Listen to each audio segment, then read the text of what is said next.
Howdy ho and welcome to Finnish Metal Review. Kamara is, well, not a big name in Finland, but nevertheless they have released quite a few albums this far. This, their self-titled album, being the number 5 on that list. Now, past few years the band has been self-releasing these albums for reasons unknown to me, but I can only guess it has something to do with their type and maybe quality of the music. Now, Kamara is not something easily to be boxed or labeled because their music, at least with this particular album, is kind of a mishmash of different styles and genres. One might call them heavy metal, the other guy could tell them like melodic metal, some guys could say this is kind of a Finnish metal, with just Finnish lyrics, and certain other Finnish bands say, namely Stamina, Mokoma, and a couple of others.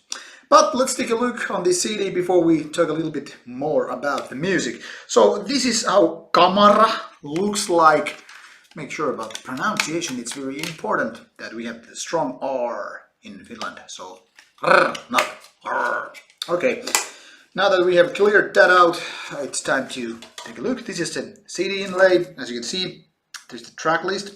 9 tracks in total, of which the track 9 is kind of a newer version of their earlier track from an old album, I think from the first one, 2005 or something like that. So, here is the lineup on the booklet. 4 guys sitting in a bar with pints of beer. Well, guys are not having full beer, so I guess that makes their face not so happy.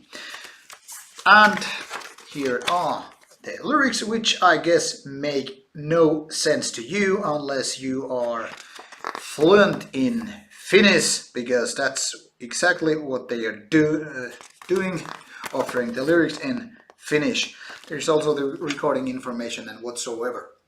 Now, Kamara's music, like I said, is a combination of different styles, and that's one of the reasons why this album is not particularly a favorite thing in music. There are other reasons too, which I'm gonna get in a bit. Now, the basic stuff, which this album includes, is pretty okay. Melodic riffs, trash-infused riffs and ideas, maybe a little bit of singing too. Lots of kind of melody-driven parts, say from Iron Maiden style, and so on and so on. So there's lots of parts or ingredients from various different metal bands, which are then put in together in a kind of a blender and ready for your daily metal smoothie. Now, most of these parts are pretty well done. They're nice melodic parts, nice clean singing, really energetic yet kind of a simple drumming, strong guitar riffing, and all that stuff. But there are also flaws which, in my opinion, don't do good for these albums. One of the reasons is that pretty much every song is way too lengthy, because the music kind of reminds me of typical radio rock or radio heavy metal music. All these songs are kind of way too lengthy for their own good. They are kind of like the songs, like some of my reviews. They don't know when to stop and they keep going way too long, and that's when exactly the listener starts to get bored. And the reason is this: most of these riffs are not AAA quality, so-called AAA, but more like quite nice but not there yet. And when those are, say, more than 5 minutes, even up to 8 minutes, like on this particular album, it starts to get a little tiresome, because I think even those better than mediocre but not great riffs could work if they were a little bit more recycled, a little bit more compact form, if you know what I mean.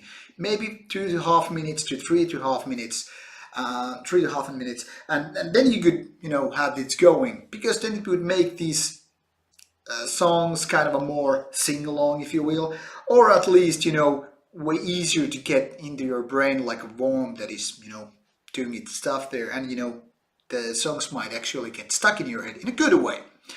Now, the other reason is that these crawling parts are next to useless on an album like this.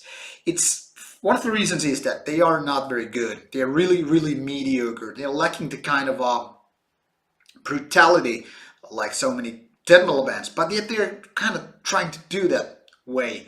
And because they are only in a couple of tracks, they're probably going to drive away the kind of listeners who are not fans of growling vocals. And yet for growling fans, death metal fans, this album has very little to offer. This ain't no death metal ever. And as such, this seasoning done with growling vocals feels like little out of place. The other reason which I think this album is slightly flawed is that the gears, which are basically the stuff that actually drives this album, they are mixed a little bit too quiet. And thus the vocals, which are not bad but quite good in fact, are kind of dominating here. That and drum works. Like I said, there's nothing wrong with the drums. I kind of like when they are like heavy and pounding, even though simple.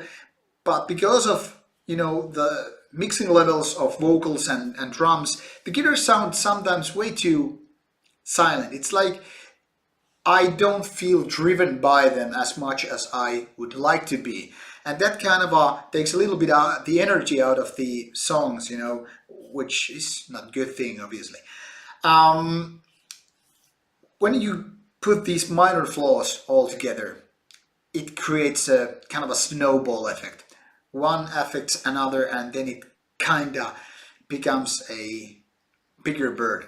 So like I said, this is not a bad album as such. It's way better than just typical mediocre whatever metal type of album. But it's kind of a demo-ish, and what it comes to like 52 minutes of playing time with songs such as this, the whole track list, it is too much. I could say 30 to maybe 40, 45, I don't know. That could have been enough. But now that these songs are way too lengthy, with this kind of bits and pieces from here and there, this kind of a mishmash, it kinda is too much. And as to prove a point with this, basically the last track, which is not the bonus track, which I was talking about, a track called Rauniolla, which means like at ruins. That is kind of a melancholy track with way too lengthy playing time, and that has also female vocals and synths. Not that I have anything against synths and female vocals, but it kind of feels like it doesn't fit the rest of the stuff here, which is more kind of energy driven and more like good mood heavy metal music, albeit with some lots of melodic parts and whatnot, and even some trashy elements. So it's like a kind of a salad buffet, and we know that nobody likes everything. Well, actually, I think very few do, but that's not a good thing for an album. It doesn't feel very consistent, and that's kind of feels a little bit not annoying, but well, frustrating, if you will. So, while there are lots of good things on this album, it could have been, having benefit of a producer that would be saying like, guys, make those songs shorter, take these parts out of it and leave for the next album, or just trash can them. Because now it feels like this is a collection of ideas rather than a consistent good album in the genre. Too much different styles and you end up, pleasing nobody. That's how I feel about it album. But then again, if you are a fan of Finnish melody-driven heavy metal with thrash metal elements and some melancholy and whatnot, well, go ahead and give this one a try. It might be your cup of tea. For me, not really, even though, like I said, enjoyed some of the ideas. So, lots of talk about an album which is not one of the great ones this year, but I hope all the best for the band. There's a lot of fans who are into this kind of stuff, at least in Finland, so who knows, maybe Kamara will be the next big thing. Thank you for watching the review, and as always, should you have any comments, opinions and whatnot, on the box below, and thank you for watching the channel. See you soon with another review. Bye bye.